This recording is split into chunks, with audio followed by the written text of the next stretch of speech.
Correct గా ఇంకొక month లోని కల్కి 2898 ఏడి ఫిలిం రిలీజ్ కాబోతుంది. అయితే స్టార్టింగ్ ప్రమోషన్స్ ప్రకారం అయితే ఈ ప్రాజెక్ట్ మీద ఒక అంచనాలు క్రియేట్ చేశాయి, ముఖ్యంగా ఇక్కడ శాన్ డియేగో కామిక్ కాన్ ఈవెంట్ లోని. సో ఇది normal regular pan India film కాదు, ఎక్స్పెన్సివ్ గా బడ్జెట్ పెట్టేయట్లేదు, పాన్ వరల్డ్ గా బిగ్గెస్ట్ గా టార్గెట్ చేస్తున్నారు, మోస్ట్ ప్రెస్టీజియస్ గా తీస్తున్నారు అనే హైప్ బిల్డ్ అయింది.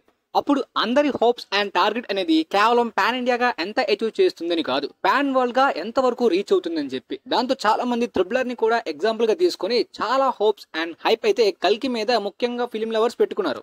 SDCC లోని వాట్ ఈస్ ప్రాజెక్ట్ కే అని రివీల్ చేయడం అనేది చాలా మంచి ప్రమోషనల్ స్ట్రాటజీ. తర్వాత అప్కమింగ్ గా ఏమేం ప్లాన్ చేస్తారో అనే హైప్ తో చాలా మంది ఉన్నారు కదా.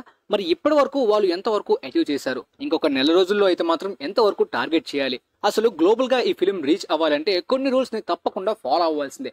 ఆ కొన్ని రూల్స్ ఏంటి, ఈ ఫిలిం లో అలాంటి అడ్వాంటేజెస్ ఉన్నాయా లేదా అనేది క్లియర్ గా ఈ వీడియోలో తెలుసుకుందాం. నీకెలా తెలుసు వాటి గురించి అంటే, ఆల్మోస్ట్ మన ఛానల్ అంతా కూడా హాలీవుడ్ ని ఎక్కువగా ఫోకస్ చేస్తూ ఉంటుంది కాబట్టి 90% నేను నా చిన్నతనం నుండి 1 lakh Hollywood films, 1 crore Hollywood films అని కౌంట్ చెప్పలేను, కానీ 90% నేను చూసేదంతా కూడా హాలీవుడ్ ఇంటర్నేషనల్ వే. దానికి కారణం ఏంటంటే సినిమా గురించి ఎక్కువగా ఎక్స్ప్లోర్ చేయాలి, ఎక్కువగా తెలుసుకోవాలి, ప్రపంచ స్థాయిలో సినిమా ఏ లెవెల్ వరకు రీచ్ అవుతుంది అనే తపనతోటి అలాంటివన్నీ ఎక్కువగా చూడడానికి ప్రిఫర్ చేస్తాను, టైం కేటాయించాలంటే అలాంటి వాటి గురించి అన్నట్టు. సో ఆ 90% కాకుండా రిమైనింగ్ 10% ఇండియాలో ఉండే good films, quality films, different genres, కొంతమంది great actors and big stars ఇలాంటి ఇంపార్టెంట్ మాత్రం చూడాలని ప్రిఫర్ చేస్తాను. రిమైనింగ్ అయితే అన్నెసరీ కమర్షియల్ సినిమాలు చూసి బుక్ అవడం కన్నా వద్దు అన్నట్టు డిసైడ్ అయ్యాను. సో ఈ వీడియోలో మాత్రం నేను చెప్పే పాయింట్స్ మీకు కూడా క్లారిటీగా అర్థమయ్యే ఛాన్స్ ఉంది. ఇక నెంబర్ 1 పాయింట్ ఏంటంటే, పాన్ వరల్డ్ గా టార్గెట్ చేయాలంటే ఫస్ట్ మొట్టమొదటి రూల్ ఏంటంటే పాన్ వరల్డ్ గా రిలీజ్ చేయాలి. అసలు ఈ ఫిలిం పాన్ వరల్డ్ గా రిలీజ్ అవుతుందా అనే డౌట్స్ కూడా క్రియేట్ అయ్యాయి. అంటే ప్రపంచవ్యాప్తంగా ఎన్ని లాంగ్వేజెస్ లో ఈ ఫిలిం రిలీజ్ అవుతుంది అనే ఒక క్లారిటీ అయితే మాత్రం మూవీ టీమ్ స్ట్రాంగ్ గా అనౌన్స్ చేసుకోవాలి. ఇప్పటిదాకా వచ్చిన ఒక టీజర్ గానీ సాంగ్ గానీ ఏది కూడా అసలు ఇండియన్ లాంగ్వేజెస్ లోనే డబ్ చేసి సరిగ్గా రిలీజ్ చేయలేదు అనమాట. అంతా కూడా అన్ని లాంగ్వేజెస్ ఒకే వీడియోలో కలిపేసి ఒక విధంగా ట్రై చేశారు, కానీ ఇంకా ఫారెన్ ఆడియన్స్ కి సంబంధించి ఒక ఇంగ్లీష్ డబ్బింగ్ ఉంటుందా లేదా అనే క్లారిటీ అయితే మాత్రం మనకి ఇవ్వాలి ఫస్ట్. ఆ తర్వాత వాళ్ళ దగ్గర ప్రమోట్ చేసుకోవాలి, ఇంగ్లీష్ లో కూడా వస్తుంది, మీరు చూడాలి థియేటర్స్ లో అని. ఇంతకు ముందు విక్రాంత్ రోనా ఇంగ్లీష్ డబ్బింగ్ ట్రైలర్ వచ్చింది, బట్ థియేటర్స్ లో అడ్రస్ లేదు. ఆ తర్వాత ఆదిపురుష్ ఇంగ్లీష్ లో ఉంటుందని ప్రొడ్యూసర్ చెప్పాడు, సలార్ కూడా ఇంగ్లీష్ ప్రింట్ ఉంటుందని చెప్పి రూమర్స్ అండ్ బజ్ అయితే వచ్చింది. తర్వాత దాని గురించి కూడా అడ్రస్ లేదు. హనుమాన్ అయితే ఎన్నో కంట్రీస్ లో రిలీజ్ అయిపోతుంది పాన్ వరల్డ్ గా అని చెప్పారు, తర్వాత అది కూడా క్లారిటీ లేదు.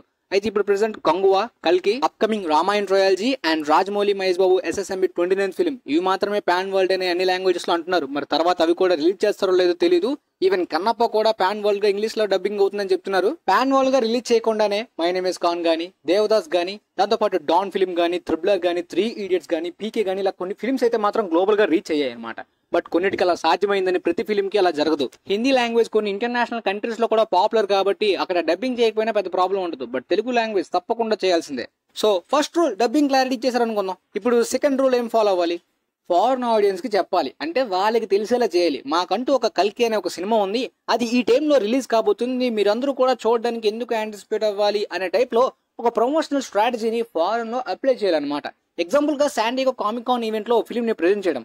ఆ టైంలో హాలీవుడ్ అంతా కూడా స్ట్రైక్స్ వల్ల ఎక్కువ మంది పాపులేషన్ అయితే మాత్రం కామిక్ కాన్ ఈవెంట్ కి రాలేదు. యాక్టర్స్ గానీ, రైటర్స్ గానీ అందరూ కూడా స్ట్రైక్ లో పాల్గొన్నారు. చాలా మందికి అంతగా తెలియదు అసలు ఈ ఈవెంట్ పెట్టినట్టు, కల్కిని చూపించినట్టు. బట్ చూపించిన వాళ్ళు కూడా ఇప్పుడు ఈ సినిమా ఉందని మర్చిపోయారు అనమాట ఫారెన్ లో. అప్పుడు ఎప్పుడో వెళ్ళాం చూసాం అని చెప్పి ఏదో అనుకుంటారు. కామిక్ కాన్ ఈవెంట్స్ లో మోస్ట్లీ మార్వెల్, DC ఇలాంటి సూపర్ హీరో అంటే అవి పాప్ కల్చరల్ గా బాగా ఫేమస్. బట్ కల్కి అంటే వాళ్ళందరికీ తెలీదు, మొదటిసారి చూస్తారు. కానీ ఇలాంటి విజువల్స్ గానీ, ఆ కాన్సెప్ట్ గానీ వాళ్ళు 1960s లోనే 70s లోనే హాలీవుడ్ లో చూసేసారు, బొచ్చుడు చూసుంటారు గైస్, ఎన్నో చూసుంటారు అలాంటి జానరస్. సో వాళ్ళ కేవలం గ్లింపిస్ కి అంత హైప్ క్రియేట్ చేసుకోలేరు. కాకపోతే ఇంప్రెస్ అయితే ఒకళ్ళు అవ్వచ్చు, బాగుంది గుడ్ అని అనుకోవచ్చు, కానీ అబ్బో తప్పకుండా చూడాలి, ఇప్పుడు చూడని కాన్సెప్ట్ లా ఉంది అని చెప్పి వాళ్ళు ఆతృత అవ్వడం అనేది, వాళ్ళకి యాంటిసిపేట్ క్రియేట్ చేయడం అనేది అంత పెద్దగా వర్క్ అవ్వదు. ఓకే, కొంతవరకు వర్క్ అయింది. ఆ తర్వాత వాళ్ళలో ఆ హైప్ బిల్డ్ అవ్వాలంటే ప్రమోషనల్ స్ట్రాటజీ ఇప్పుడు ఈ బుజ్జి ఈవెంట్ లాగా ఫారెన్ లో కూడా ఇలాంటివి ఎక్కువగా పెట్టాల్సిందే. నేను ఇన్స్టాలో రీసెంట్ గా ఒక వీడియో పెట్టాను, చాలా మంది నేనేదో ట్రోల్ గురించి పెట్టాను అనుకుంటారు, కానీ ట్రోల్ కాదు గైస్, అది ఇన్స్పిరేషనే. మూవీ టీమ్ నుండే స్టార్ వార్స్ నుండి ఇన్స్పైర్ చేసామని చెప్పారు అనమాట. సేమ్ ఆ బుజ్జి అయితే మాత్రం స్టార్ వార్స్ లో యూజ్ చేసే డ్రాయిడ్స్ లాగా అండ్ ఫోర్స్ అవెకెన్స్ లో యూజ్ చేసిన సెట్ పీసెస్ లాగా ఎగ్జాక్ట్ గా డిట్టోగా ఉంటది డ్యూన్ గానీ. దాంతో పాటు ఆ రైడర్స్ అందరూ కూడా స్టార్ వార్స్ లో ఉండే స్ట్రాంగ్ ట్రూపర్స్ లా ఉంటారు, కాకపోతే వాళ్ళు వైట్ కాస్ట్యూమ్, బ్లాక్ కాస్ట్యూమ్ అంతే. సో ఫారెన్ ఆడియన్స్ చూస్తున్నప్పుడు అరే బాగా సిమిలర్ గా ఉందే, పోనీలే ఇన్స్పిరేషన్ గా తీసుకున్నారులే అనుకుంటారు కానీ మనం ఎప్పుడూ చూడబోతున్నాం అనే ఆతృత వాళ్ళలో క్రియేట్ చేయడం కొద్దిగా కష్టమే. మీకు తెలిసే ఉంటుంది నార్త్ అమెరికాలోని స్టార్ వార్స్ కి ఎంత పాపులారిటీ ఉందో. రీసెంట్ గా డ్యూన్ కూడా గట్టి ఇంపాక్ట్ క్రియేట్ చేసింది. దాంతో పాటు అక్కడ డ్యూన్ స్టోరీలోని లిస్నాల్ గైబ్ ఎలానో మన కల్కి పురాణంలోని కల్కి అలాగా. దాంతో పాటు మేట్రిక్స్ లో నియో క్యారెక్టర్ గానీ, Avatar the last air Bender గానీ ఒక హ్యూమన్ గాడ్ లాగా సేమ్ అలాంటి గొప్ప ఫిల్మే చూడబోతున్నాం అనే హైప్ క్రియేట్ చేయాలంటే ఒక ప్రమోషనల్ టీమ్, పిఆర్ టీమ్ అయితే మాత్రం ఫారిన్ నుండి హైర్ చేసుకోవాలన్నమాట. ఎగ్జాంపుల్ త్రిబులర్ టీమ్ హైర్ చేసుకున్నట్టు. బడ్జెట్ తో పాటు ఈ ఫారిన్ ప్రమోషన్స్ కి హెవీగా ఖర్చులు అవుతుంటాయి. బట్ తప్పదు, అలా ఖర్చు పెట్టకపోతే త్రిబులర్ కి ఆస్కారే వచ్చి ఉండేది కాదు. ప్రమోషన్స్ అన్ని చేసి క్రిటిక్స్ కి చాలా మంది ఓటింగ్ కి అంతవరకు రీచ్ అయ్యేలా చేసింది డబ్బులు పెట్టే. అలా చేయకపోతే ఆ సినిమా ఉందని చెప్పి చాలా మందికి తెలియదు, చూడరు. ఆ అటెన్షన్ గ్రాప్ చేయడానికి వాళ్ళ వరకు వెళ్ళడానికి ఒక ప్రమోషనల్ స్ట్రాటజీని వర్క్ అయ్యేలాగా చేసి ఆ తర్వాతనే ఆస్కర్ విన్నర్. ఎగ్జాక్ట్ గా ఇప్పుడు ఈ సినిమా ఉందని చూపించాలనుకుంటే ఆ విధంగా ఖచ్చితంగా ప్రయత్నించాల్సిందే. ఏంటి 2 రూల్స్ కి చాలా కష్టంగా అనిపించిందా? ఇంకా ఉన్నాయి. అసలు పెద్ద పెద్ద యూట్యూబర్స్ మన తెలుగులో కానీ, మీమ్ పేజెస్ కానీ వాళ్ళు కూడా అనుకుంటారు అసలు ఫారెన్ లో మొత్తం అందరికి రీచ్ అయ్యేలాగా అసలు గ్లోబల్ గా మార్కెటింగ్ రిలీజ్ చేయడం ఎలా అని. వాళ్ళకు కూడా ఈ రూల్స్ గురించి అంతగా తెలీదు. రెగ్యులర్ గా హాలీవుడ్ ఫిల్మ్స్, ఇంటర్నేషనల్ ఫిల్మ్స్ ని ఫాలో అయ్యే వాళ్ళు ఈజీగా చెప్పేయచ్చు నాలాగా. ఇక థర్డ్ రూల్ ఏంటంటే డిస్ట్రిబ్యూషన్ అనమాట. ఒక మంచి డిస్ట్రిబ్యూషన్ కంపెనీని పట్టుకోవాల్సిందే. నార్మల్ గా దొరికిన డిస్ట్రిబ్యూటర్ తోటి 1000 లొకేషన్స్ 2000 లొకేషన్స్ అనుకుంటే అయిపోదు. సలార్ అయితే 2000 లొకేషన్స్ అన్నారు. ఫైనల్ గా 1000 లొకేషన్స్ దగ్గరలో వచ్చినప్పటికీ కూడా డబ్బులు అక్కడ నుండి రాలేదు. ఆల్మోస్ట్ ఓవర్సీస్ లో డిజాస్టర్. అంతెందుకు, ట్రిబులర్ నార్త్ అమెరికాలో నార్మల్ గా రిలీజ్ చేసిన తర్వాత ఆస్కార్ విన్ అయ్యి బాగా గ్లోబల్ రీచ్ వస్తున్నప్పుడు మళ్ళీ రీ రిలీజ్ చేశారు. అసలు ఎన్నిసార్లు రీ రిలీజ్ చేశారో అసలు కౌంట్ కూడా చేయలేను. అన్ని సార్లు చేసినప్పటికీ కూడా పఠాన్ జవాన్ గానీ, రాకీ ఔర్ రాణికి ప్రేమ్ కహాని, దంగల్, పద్మావత్ వీటి యొక్క ఫుట్ ఫాల్స్ ని కూడా బీట్ చేయలేదు. ఆస్కార్ విన్ అయినప్పటికీ నార్త్ అమెరికాలో ఇలా జరిగిందని చాలా మంది చెప్పుకోరు అంతే. వైఆర్ఎఫ్ ఫారెన్ లో చాలా వరకు మంచిగా రిలీజ్ చేస్తాడు అనమాట. తక్కువ లొకేషన్స్ లో రిలీజ్ చేసినా గట్టిగా డబ్బులు వస్తాయి అనమాట. అయితే రాకీ ఔర్ రాణికి ప్రేమ్ కహాని కూడా కేవలం 300 లొకేషన్స్ లోనే రిలీజ్ అయింది. అప్పుడెప్పుడు Karan Johar debut Kuch Kuch Hota Hai, Kabhi Khushi Kabhi Gham, my name is Khan ఇవన్నీ కూడా ఓవర్సీస్ లో ఆల్ టైమ్ రికార్డ్స్ పెట్టి ఫారెన్ లో మంచి ఇంప్రెషన్ అతను ఉంది కాబట్టి ఈ విధంగా వర్క్ అయిపోయింది. బాలీవుడ్ కి, తమిళ ఫిలిమ్స్ కి ఓవర్సీస్ మార్కెట్ ఉన్నట్టు టాలీవుడ్ కి లేదు కాబట్టి ఒక మంచి తెలివైన డిస్ట్రిబ్యూటర్ కావాలన్నమాట. అతను అప్పుడు రిలీజ్ చేయడం మాత్రమే కాదు, అతని సినిమాను అతనే ప్రమోట్ చేసుకుంటాడు డిస్ట్రిబ్యూటర్ కాబట్టి. అలా డిస్ట్రిబ్యూటర్ కి నమ్మించాలంటే నువ్వు సినిమాకి సంబంధించిన ఫొటోస్ గానీ, వీడియోస్ గానీ ఆయనకి చూపించాలి. అప్పుడే ఆ సినిమాని కొంటాడు, డిస్ట్రిబ్యూట్ చేస్తాడనమాట. ఇప్పుడు నువ్వు హాలీవుడ్ డిస్ట్రిబ్యూటర్ నే పట్టుకోవాలనుకుంటే సినిమా యొక్క వర్క్ అంతా ఆల్మోస్ట్ కంప్లీట్ అయిపోవాలన్నమాట. ఇదిగోండి సార్, మా నుండి ఒక 50% షూటింగ్ అయింది, ఒక 60% వర్క్ అంతా కంప్లీట్ చేసాం, ఒకసారి జస్ట్ చూడండి అని చెప్పి వాళ్ళు ఒక సగం సినిమా చూసి ఇంప్రెస్ అయినా సరే తర్వాత వాడు వెంటనే కొనుక్కోవడానికి నిర్ణయించుకుంటాడు. ఇప్పుడు ఫారెన్ లో ప్రీ రిలీజ్ చేసి, అంటే ఒక డిస్ట్రిబ్యూషన్ కి ఇప్పుడు చాలా వరకు రిలీజ్ అవుతుంది కదా, ఆ బిజినెస్ అనేది ఫారెన్ లో అంత డబ్బులు పెట్టి అమ్మడం కన్నా అదే రేట్కో లేదంటే కొంత ఎక్కువ రేట్కో ఆ ఫారెన్ డిస్ట్రిబ్యూటర్ కొనుక్కుంటే వాళ్ళు ఖచ్చితంగా సినిమా డబ్బులు వచ్చేలాగా ఎలాగోలా చేసుకుంటారు. ప్రొడ్యూసర్ ఏముంది, నార్మల్ డిస్ట్రిబ్యూటర్ కమ్మినట్టు అలాగే డబ్బులు కమ్ముతాడు. కానీ వాడు ఇంప్రెస్ అవ్వాలి కదా నీ ప్రొడక్ట్ ని. అంటే నువ్వు వర్క్ ని కంప్లీట్ చేయాలి. లేదు సార్ ఇంకా వర్క్ కంప్లీట్ అవ్వాలంటే ఎందుకు తీసుకుంటారు? సినిమా రిలీజ్ అయ్యే వరకు షూటింగ్ సరిగ్గా అవ్వదు. హాలీవుడ్ లో అలా కాదు, షెడ్యూల్ ప్రాపర్ గా ఉంటుంది. 6 months కి ఒక ట్రైలర్ వస్తుంది, 3 months కి ఒక ట్రైలర్ వస్తుంది. ఈ విధంగా ప్లాన్ చేసుకుంటారు వాళ్ళు. సినిమా రిలీజ్ అవ్వడానికి 6 months ముందే టీజర్ వస్తుందంటే మన దగ్గర అసలు అడ్రస్ ఉండదు. సినిమా రిలీజ్ అవుతుంది లేదు 6 months ముందు ఎవడు చెప్పలేడు, ఇంక్లూడింగ్ ఆ ఫిల్మ్ డైరెక్టర్ కూడా చెప్పలేడు అనమాట. కారణం ఏంటంటే ఇప్పుడు హాలీవుడ్ లో కూడా చాలా ఫిల్మ్స్ పోస్ట్ పోన్ అవుతుంటాయి. బట్ వాళ్ళు 1 year కి ఈ టైంకి రిలీజ్ చేస్తున్నామంటే షెడ్యూల్ ప్రాపర్ గా వెళ్ళిపోద్ది అనమాట. షూటింగ్ ఈ టైంలో, విఎఫ్ఎక్స్ ఈ టైంలో, మొత్తం పోస్ట్ ప్రొడక్షన్ అంతా కంప్లీట్ అయిపోయి ప్రమోషన్స్, ఫిల్మ్ ఫెస్టివల్స్ లో ఫిల్మ్ ని చూపించుకుంటారు, ప్రీమియర్స్ చేస్తుంటారు. ఇవన్నీ రిలీజ్ కి ముందే జరిగిపోతాయి అనమాట. బట్ ఇక్కడ 1 month రిలీజ్ దగ్గరలో ఉంది, షూటింగ్ కూడా అయిందో లేదో కూడా నాకు తెలియదు అనమాట. అలానే టార్గెట్ చేస్తే ఓన్లీ నార్త్ అమెరికా, హాలీవుడ్ అంటే అక్కడే అని చెప్పి అక్కడ మాత్రమే చేయకూడదు. ప్రపంచవ్యాప్తంగా చాలా పెద్ద కంట్రీస్ ఉన్నాయి. హాలీవుడ్ నార్త్ అమెరికా కన్నా కొన్నిసార్లు చైనా, జపాన్ ఇలాంటి కొన్ని పాపులర్ కంట్రీస్ లో ఎక్కువగా ఫోకస్ చేస్తారు. ఎందుకంటే అక్కడ నుండి ఎక్కువ డబ్బులు వస్తాయి కాబట్టి. ఇలా ప్రపంచవ్యాప్తంగా చాలా కంట్రీస్ లో టామ్ క్రూజ్ చేసిన ప్రమోషన్స్ కి విల్ స్మిత్ గానీ, డ్వేన్ జాన్సన్ గానీ చాలా మంది ఇంప్రెస్ అయ్యారు. అలా ట్రై చేయాలని కూడా అనుకున్నారు 2010 టైంలోని. దాంతోపాటు Don, My name is Khan click అవుతున్నప్పుడు ఎస్ఆర్కే కూడా వెంటనే ఆ ఫారెన్ లాంగ్వేజెస్ లో డబ్ చేసి రిలీజ్ చేయించారు. ఆ డబ్బింగ్ ప్రింట్స్ యొక్క సేల్స్ విపరీతంగా పెరిగాయి. అప్పుడే పాన్ వరల్డ్ గా ట్రై చేసుకోవాల్సింది. ఆ My name is Khan, Don film యొక్క క్రేజ్ టైంలోని డాన్ 3 ని పక్కాగా పాన్ వరల్డ్ గా చేసుకోవాల్సింది ఫారెన్ లో. హాలీవుడ్ లో చాలా మంది పెద్ద స్టార్స్ చేసే మంచి పని ఫ్యాన్స్ ని మీట్ అవుతున్నప్పుడు వాళ్ళ ఫిల్మ్ ని ప్రమోట్ చేసుకోవడానికి బాగా యూజ్ అవుతుంది అనమాట. బాగా క్లిక్ అవుతుంది ఆ టైంలో. ఇలా ఇంటర్నేషనల్ కంట్రీస్ కి వెళ్ళాలి. హాలీవుడ్ అంటే ఒక్క నార్త్ అమెరికానే సరిపోదు. ఎక్కువ పాపులేషన్ వచ్చేలాంటి ఈవెంట్స్ లో మన సినిమాని ప్రమోట్ చేసుకోవాలి. అఫ్ కోర్స్ ఖర్చు అవుతుంది గైస్, కానీ తెలివిగా పని చేస్తే మాత్రం అంత ఎక్కువగా ఓవర్ ఖర్చులు పెట్టక్కర్లేదు. లిమిటెడ్ గా కూడా మొత్తం సర్దేయచ్చు. చాలా లో బడ్జెట్ హాలీవుడ్ ఫిల్మ్స్ కూడా ఇలాంటివి ట్రై చేశాయి. ఇప్పుడు నెక్స్ట్ బిగ్గెస్ట్ రూల్ ఏంటంటే 5th అనమాట, సటిల్ వర్క్. మొత్తం స్టోరీ టెల్లింగ్ కానీ, టేకింగ్ కానీ, ఆ ప్రొసీడింగ్స్ కానీ మన ఇండియన్ స్టైల్లో ఇండియన్ ఆడియన్స్ ని టార్గెట్ చేసేలాగా మాత్రమే కాదు, గ్లోబల్ ఆడియన్స్ ని టార్గెట్ చేసేలాగా ఉండాలి. కాబట్టి అన్నెసరీ క్రింజ్ కామెడీ కానీ, ఓవర్ ఎలివేషన్ హీరోకి ఇచ్చే బిల్డప్లు కానీ, అన్రియలిస్టిక్ హ్యాండ్ టు హ్యాండ్ కాంబాట్స్ కానీ, ఇలాంటి అన్యాచురల్ ఎలిమెంట్స్ ని ఎక్కువగా మిక్స్ చేశారనుకోండి ఇండియన్ స్టైల్ ని, అస్సలు వర్క్ అవ్వదు. కనీసం దేకని కూడా దేకరు. ఈ హ్యాండ్ టు హ్యాండ్ కాంబాట్స్, మంచి మార్షల్ ఆర్ట్స్ వచ్చే కొరియోగ్రఫీ అయితే మాత్రం ఇండియాలో కూడా ఉన్నారు. నార్త్ లో కానీ, దాంతోపాటు తమిళ ఫిల్మ్స్ లో చాలా చోట్ల యూజ్ చేశారు. ఈవెన్ రాజమౌళి గారు కూడా ఎక్కువగా యూజ్ చేశారు. బట్ రాజమౌళి గారిని తప్పించి టాలీవుడ్ లో ఎక్కువ మంది ఈ hand to hand martial art combats ని యూజ్ చేయరు. ట్రిపుల్ లో చాలా వరకు ఓవర్ ద టాప్ స్టంట్స్ ఉంటాయి. స్టంట్స్ అడ్వెంచర్ సీన్స్ వదిలేయండి గైస్, ముఖ్యంగా హ్యాండ్ టు హ్యాండ్ కాంబాట్స్ చూస్తున్నప్పుడు నేచురల్ గా ఉండాలన్నమాట.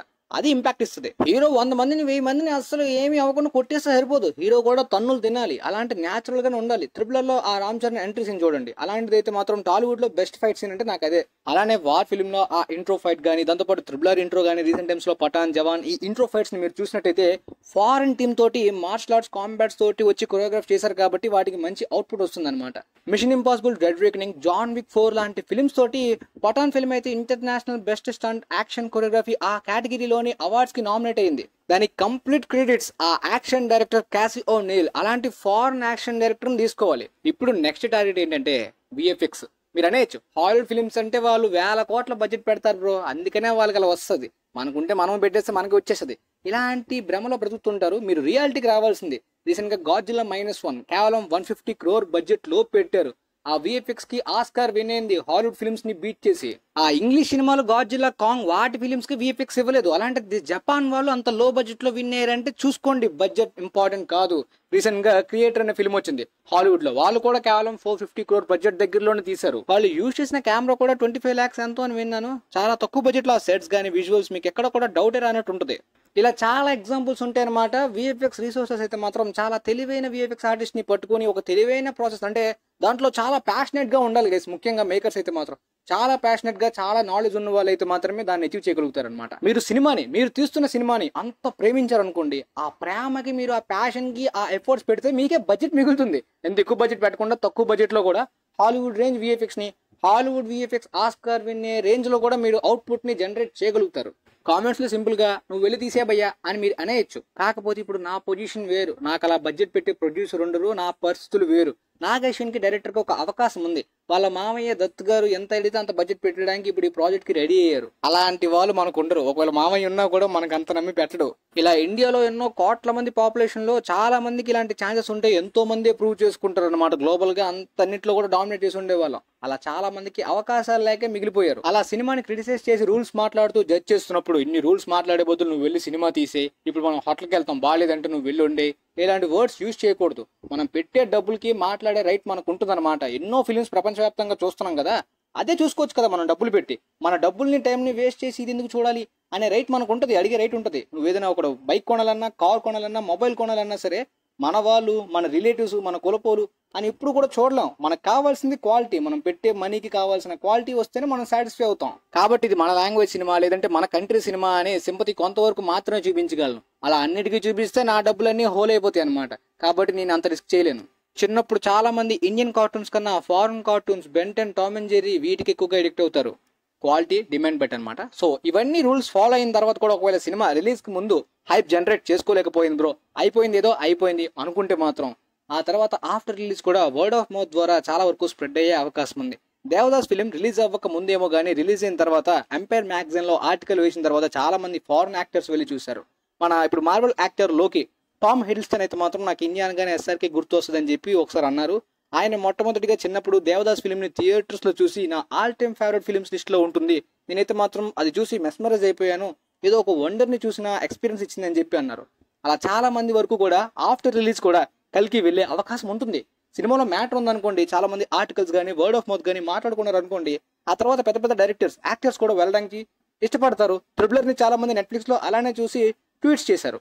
దీన్ని స్లీపర్ హిట్ అంటారు. కొద్దిగా లేట్ అయినప్పటికీ కూడా రావాల్సిన రీచ్ అండ్ అప్రిషియేషన్ వచ్చిందని చెప్పి. ప్రెసెంట్ ఉన్న అన్ని రూల్స్ ఫాలో అవడం కష్టం. దాంతోపాటు డిస్ట్రిబ్యూషన్ పక్కన పెడితే క్వైట్ ప్లేస్ Day 1 కల్కి రిలీజ్ రోజు రిలీజ్ ఉంది. ఆ తర్వాత నెక్స్ట్ వీక్ లోని డెస్పెక్టబుల్ మీ 4th పార్ట్ అయితే మాత్రం యానిమేషన్ ఫిల్మ్ అయినప్పటికీ కూడా చాలా మంది ఫ్యామిలీస్ కిడ్స్ అటువైపు వెళ్ళిపోతారు కాబట్టి థియేటర్స్ హాలీవుడ్ లో షిఫ్ట్ అయ్యే అవకాశం ఉంటుంది. ఈ విధంగా కల్కికి ఫారెన్ లో ఇలాంటివి ఎదురయ్యే అవకాశం ఉన్న సినిమాలో కంటెంట్ స్ట్రాంగ్ గా హెవీగా ఉందనుకోండి, అలా వర్డ్ ఆఫ్ మౌత్ స్ప్రెడ్ అయితే స్లీపర్ హిట్ గా హిట్ అయ్యే ఛాన్స్ కూడా ఉంది.